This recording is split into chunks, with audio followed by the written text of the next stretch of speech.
Buenos días, nosotros somos el grupo número 7 y les vamos a hablar sobre la inmunidad.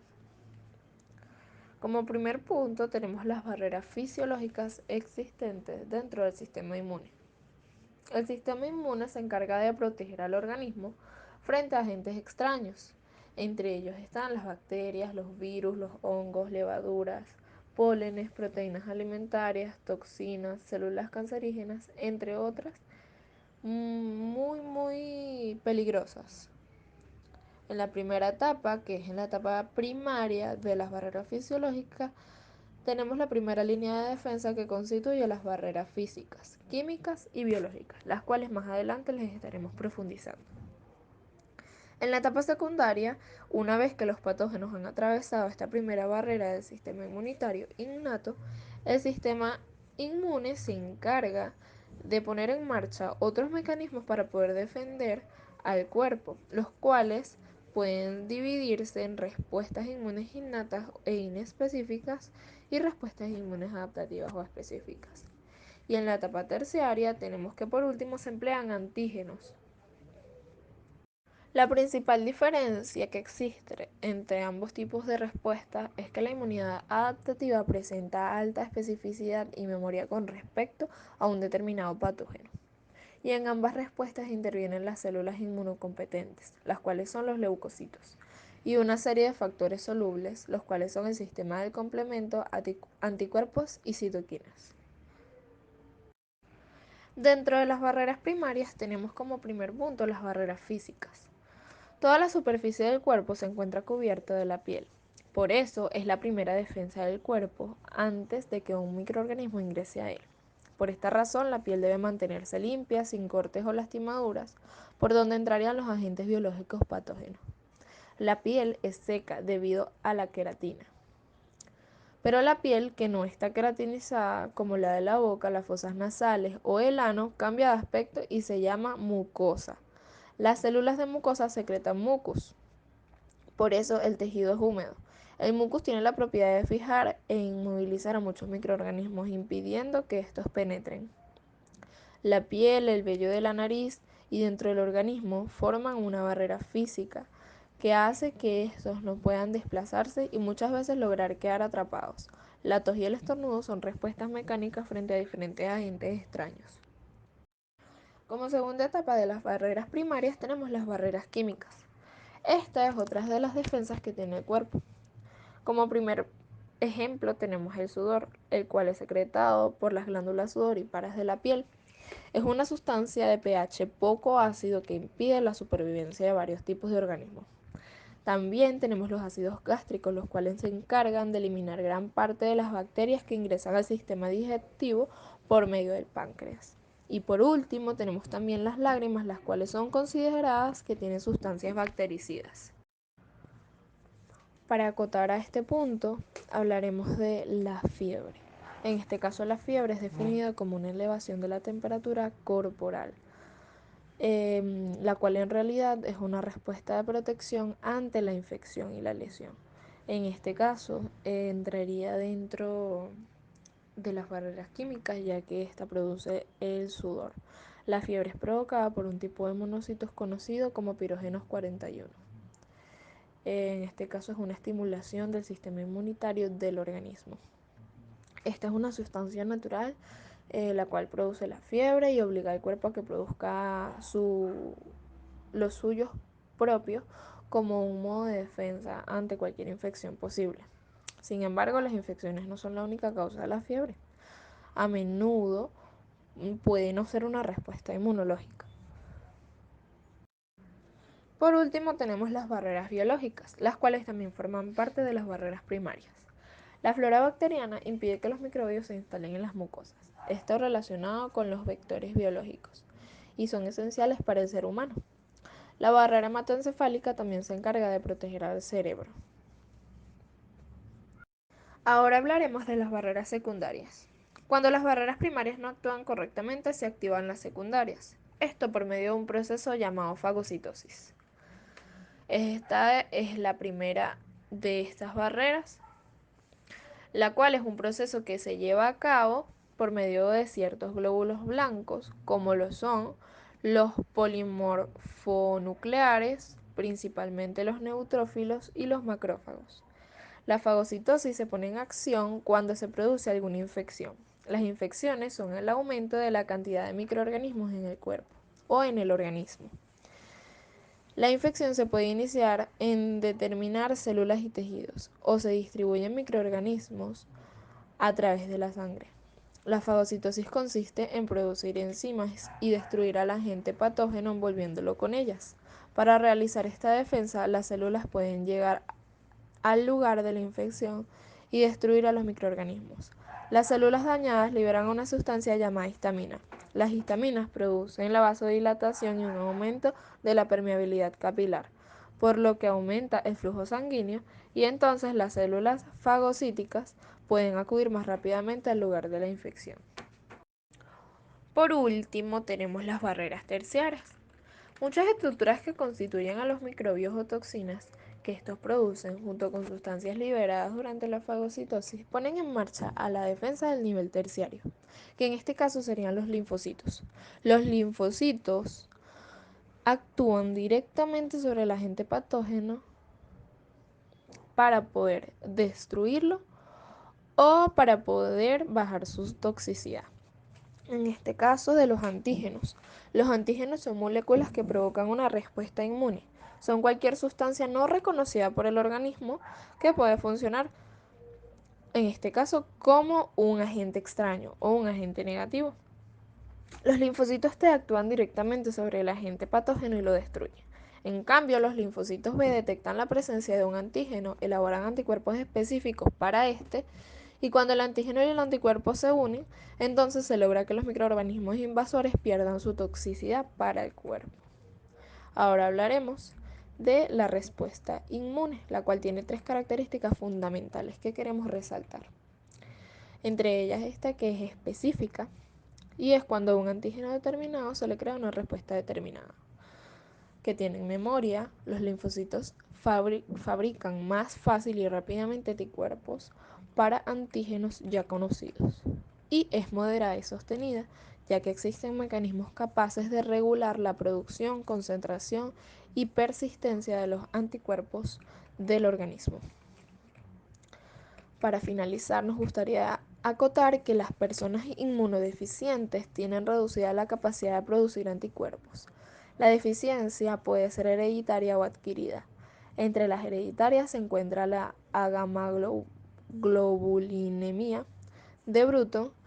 Entre la deficiencia adquirida se encuentra el SIDA, síndrome de inmunodeficiencia adquirida. A continuación conoceremos los mecanismos inmunitarios. Primero tenemos los mecanismos efectores de la inmunidad innata. Luego tenemos los mecanismos efectores de la inmunidad celular. A continuación, los mecanismos efectores de los anticuerpos. Y finalmente, los mecanismos efectores del sistema complementario. Mecanismos efectores de la inmunidad innata. Barreras epiteliales. Las superficies epiteliales y su estado íntegro en conjunto forman una barrera física que separa el medio del huésped. Existen 3 importantes interfaces que son la piel, el epitelio respiratorio y el epitelio digestivo. Estos epitelios, además de construir una capa protectora, poseen otras características que lo hacen inmunológicamente importante, tales como la síntesis de péptidos, antibióticos, subpoblaciones de linfocitos, intraepiteliales y células dendríticas. Péptidos antibióticos. La piel posee la capacidad de sintetizar y secretar proteínas con capacidad antibiótica y antimicótica, denominados defensinas. Estos son péptidos de 29 a 34 aminoácidos que aumentan sus concentraciones presenciales en IL-1 y TNF, factor de necrosis tumoral, ambos secretados por los macrófagos activos.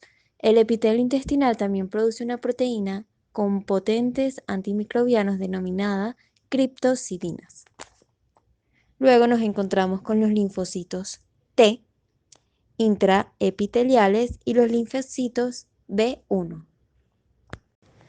Los linfocitos T intraepiteliales son un tipo de células que forman parte de una subespecie de linfocitos T y por lo tanto deberían ser considerados como parte de la inmunidad adaptativa.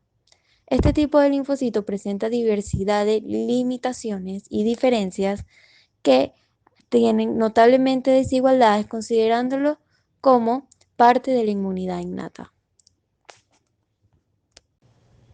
En cambio, los linfocitos B1 son células presentes en el epitelio de la cavidad peritoneal y que también deberían ser considerados como integrantes de la inmunidad adaptativa, pero su receptor antigénico posee baja diversidad y su estructura es similar a la del receptor del linfocito T intraepitelial. Debido a estas características, se considera el linfocito B1 como parte de la inmunidad innata también. Células efectoras. Si hablamos de los neutrófilos o leucocitos polimorfonucleares, tenemos que estas son las células blancas más abundantes en la sangre, correspondiendo entre un 50 y un 60% del total de los leucocitos. Los neutrófilos alcanzan el sitio de infección en pocas horas y son los responsables de la primera oleada de células encargadas de la respuesta del huésped. Si esto no es alcanzado en un tiempo no mayor a 6 horas, se experimentaría la apoptosis, lo cual es la destrucción o muerte celular provocada por el mismo organismo. Monocitos y macrófagos. Los monocitos son células maduras que al ser activadas experimentan cambios morfológicos que lo adaptan a nuevas funciones, convirtiéndose en macrófagos, los cuales constituyen la segunda oleada de células que acuden al sitio de infección. Estas son de mayor tamaño y capacidad fagocítica a comparación de los neutrófilos y además poseen la capacidad de unirse a otros macrófagos, originando así células gigantes y teniendo la capacidad fagocítica mayor. Células NK. Las células NK o asesinas naturales son un tipo de linfocitos que participan en la inmunidad frente a virus y microorganismos intracelulares. Este tipo de células poseen moléculas que reconocen al MHC1 o complejo mayor de histocompatibilidad. De esta manera, si una célula expresa péptidos antigénicos en su membrana, las células NK las reconocerán y serán activadas. Por otra parte, poseen otro mecanismo que consiste en la activación de las mismas en caso de que no se encuentren las moléculas del MHC en la superficie de otra célula. Este sistema es de gran utilidad ya que existen virus que inhiben la síntesis de las moléculas del MHC1. Las funciones efectoras de las NK son la destrucción de las células infectadas y la activación de macrófagos. Proteínas efectoras. Sistema del complemento. Es una cascada bioquímica que ataca las superficies de las células extrañas. Este contiene más de 20 proteínas diferentes y recibe ese nombre por su capacidad para complementar la destrucción de agentes patógenos iniciada por los anticuerpos. El sistema del complemento es el mayor componente humoral de la respuesta inmunitaria inmediata y es activada por la unión de proteínas del complemento a carbohidratos de la superficie de los microorganismos o por la unión del complemento a anticuerpos que a su vez se han unido a los mismos. Esta señal de reconocimiento produce una respuesta rápida de destrucción y produce una cascada catalítica, lo cual origina la producción de péptidos que atraen células inmunitarias, aumentan la permeabilidad vascular y regulan la superficie del patógeno, marcándolo para su destrucción. Proteína C reactiva. Pertenece a un grupo denominado proteínas de la fase aguda. Sus niveles plasmáticos aumentan considerablemente durante los estados infecciosos agudos. Esta es una proteína capaz de unirse a los fosfolípidos de las cápsulas bacterianas, actuando como opsonina. Además, posee la capacidad de activar al complemento por vía clásica. Mecanismos efectores de la inmunidad celular. Estos abarcan a los linfocitos T helper y a los linfocitos T citolíticos. Los linfocitos T helper abarcan a los Th1 y a los Th2. La principal función de estas células es colaborar en activación y la actividad de otros tipos celulares mediante la secreción de diversas citoquinas. Los linfocitos Th1 secretan principalmente una citoquina que es importante en la activación de los macrófagos, y los Th2 tienen como principal función la maduración y activación de los mastocitos y eosinófilos, mientras que inhiben la activación de los macrófagos. La principal función de los Th1 es participar en la defensa mediada por fagocitos, es decir, frente a microorganismos que hayan podido ser fagotizados. Mientras tanto, en los Th2 son los responsables de la defensa frente a alimentos antrópodos y reacciones alérgicas, debido a que sus citoquinas activan eosinófilos y mastocitos. Linfocitos T citolíticos. Este tipo celular recibe este nombre por su capacidad de alisar a las células infectadas con microorganismos intracelulares, los cuales no pueden ser eliminados por los fagocitos. El primer paso a esto es reconocer las células infectadas. Mecanismos efectores de los anticuerpos. Neutralización de microorganismos y toxinas. Los anticuerpos inhiben la inefectividad de los microorganismos y así su capacidad de producir daños. Muchos microorganismos poseen moléculas que interactúan con proteínas de superficie de la célula huésped y de esta manera pueden ingresar al citosol. Los anticuerpos pueden unirse a estas estructuras bacterianas e impedir así su ingreso. Algo similar ocurre con las toxinas que dañan a los tejidos. Estas deben actuar con un receptor para ejercer su efecto, pero las inmunoglobulinas impiden esta interacción, dejándolas sin efectos. Opsonización y fagocitosis mediada por los anticuerpos. Las células NK. Los eosinófilos poseen receptores que al interactuar con su ligando llevan a la liberación de los gránulos intercelulares. Este sistema es una gran importancia ya que los helmintos no pueden ser fagocitados y los eosinófilos contienen en sus granulados proteínas que destruyen a estos parásitos. Activación del complemento. Los anticuerpos son capaces de activar complementos por la vía clásica. Mecanismos efectores del sistema del complemento. Citólisis mediada por el complemento. El producto final de las reacciones entre las proteínas del complemento es la formación del MAC, complejo de ataque a membrana. Esta estructura forma pequeños poros en la membrana que origina el libre movimiento de agua y solutos entre el espacio extracelular y el intracelular, conduciendo al microorganismo a una muerte osmótica. Opsonización y fagocitosis. Durante la cascada de protólisis de los componentes del complemento, se generan pequeños péptidos con la función de opsonina, capaces de recubrir la superficie de los microorganismos e inducir su fagocitosis. Estimulación de las respuestas inflamatorias. Otros fragmentos originados por las reacciones protolíticas son inductores de las respuestas inflamatorias agudas, debido a su capacidad de estimular la activación de los mastocitos y neutrófilos. Activación de los linfocitos B. Aquí se demuestra uno de los mecanismos por el cual la inmunidad innata estimula la inmunidad adquirida, teniendo en cuenta que el complemento también pertenece a la primera. Producción de la inmunidad, inmunidad innata. La inmunidad innata o inespecífica es un sistema de defensas con el cual el ser humano nace y que lo protege contra todos los antígenos.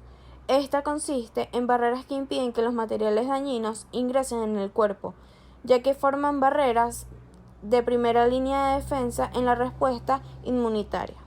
Algunos ejemplos de inmunidad innata pueden ser el reflejo de la tos, las enzimas en las lágrimas y los aceites de la piel, el moco que atrapa bacterias y partículas pequeñas, la piel o el ácido gástrico. La inmunidad innata también viene en forma de químico proteínico, llamado inmunidad humoral innata. Algunos ejemplos pueden ser el sistema de complementos del cuerpo y sustancias como el interferón o la interleucina 1 que causa la fiebre. Inmunidad adquirida. Es la inmunidad que se desarrolla con la exposición a diversos antígenos, ya que el sistema inmunitario de la persona construye una defensa contra ese antígeno específico. Inmunidad pasiva. La inmunidad pasiva se debe a anticuerpos que se producen en un cuerpo diferente del nuestro. Un ejemplo de esto pueden ser los bebés, dado que nacen con los anticuerpos que la madre les transfiere a través de la placenta. Estos anticuerpos desaparecen entre los 6 y los 12 meses de edad. La inmunidad pasiva también puede deberse a la inyección de antisueros, que contienen anticuerpos formados por otra persona o animal. Esto brinda protección inmediata contra un antígeno, pero no suministra una protección duradera. Algunos ejemplos de esto pueden ser la inmunoglobulina sérica, que es administrada para la exposición a la hepatitis, y la antitoxina, que es administrada para el tétanos. Tipos de vacunas. Existen muchos tipos de vacunas diferentes. Cada uno está diseñado para enseñarle a su sistema inmunitario cómo combatir ciertos tipos de gérmenes y las enfermedades graves que provocan. Cuando los científicos crean vacunas, tienen en cuenta de qué manera el sistema inmunitario responde al germen, quién necesita vacunarse contra el germen, la mejor tecnología o enfoque para crear la vacuna. Según algunos de estos factores, los científicos deciden qué tipo de vacuna elaborarán. Existen 4 tipos de vacunas principales, las cuales son vacunas vivas atenuadas, vacunas inactivas, vacunas de subunidades recombinantes, polisácaridas y combinadas, Vacunas con toxoides. Las vacunas vivas utilizan una forma habilitada o atenuada del germen que causa una enfermedad. Dado que estas vacunas son tan similares a la infección natural que ayudan a prevenir, crean una respuesta inmunitaria fuerte y de larga duración. Solo una o dos dosis de la mayoría de las vacunas vivas pueden protegerle durante toda la vida contra un germen y la enfermedad que causa. Sin embargo, las vacunas vivas también tienen algunas limitaciones, como lo son: dado que contienen una pequeña cantidad de un virus vivo debilitado, algunas personas deben hablar con su proveedor de atención médica antes de vacunarse, tales como las personas con sistemas inmunitarios debilitados, problemas de salud a largo plazo o que han tenido un trasplante de órganos. Deben mantenerse en frío, por lo que no se puede viajar con ellas. Esto significa que no se pueden utilizar en países con acceso limitado a refrigeradores. Las vacunas vivas se utilizan para proteger contra sarampión, paperas, rubiolas, rotavirus, viruela y varicela, fiebre amarilla. Las vacunas inactivas utilizan la versión muerta del germen que causa una enfermedad. Las vacunas inactivas no suelen proporcionar una inmunidad o protección tan fuerte como las vacunas vivas. Es posible que se necesiten varias dosis con el tiempo, es decir, vacunas de refuerzo, para tener inmunidad continua contra las enfermedades. Las vacunas inactivas se utilizan para proteger contra hepatitis A, gripe, que solo es inyectable, polio, que solo es inyectable, y la rabia. Las vacunas de subunidades, recombinantes, polisacáridas y combinadas utilizan partes específicas del germen, como lo son su proteína, azúcar o cápsula, la cual es una cáscara que rodea el germen. Dado que las vacunas solo utilizan partes específicas del germen, ofrecen una respuesta inmunitaria muy fuerte dirigida a partes claves del germen. También se pueden utilizar en prácticamente cualquier persona que las necesite, incluso en personas con sistemas inmunitarios debilitados o problemas de salud a largo plazo. La única limitación de estas vacunas es que posiblemente necesite vacunas de refuerzo para tener protección continua contra las enfermedades. Estas vacunas se utilizan para proteger contra enfermedad HIV, hepatitis B, HPV, tosferina, enfermedad neumocócica y culebrilla. Las vacunas con toxoides utilizan una toxina, es decir, un producto nocivo, fabricada a partir del germen que causa una enfermedad. Crean inmunidad a las partes del germen que causan una enfermedad en lugar del germen en sí. Esto significa que la respuesta inmunitaria va dirigida a la toxina en lugar de a todo el germen. Al igual que otros tipos de vacunas, es posible que necesite vacunas de refuerzo para tener protección continua contra las enfermedades. Las vacunas con toxoides se utilizan para proteger contra la difteria y tétanos.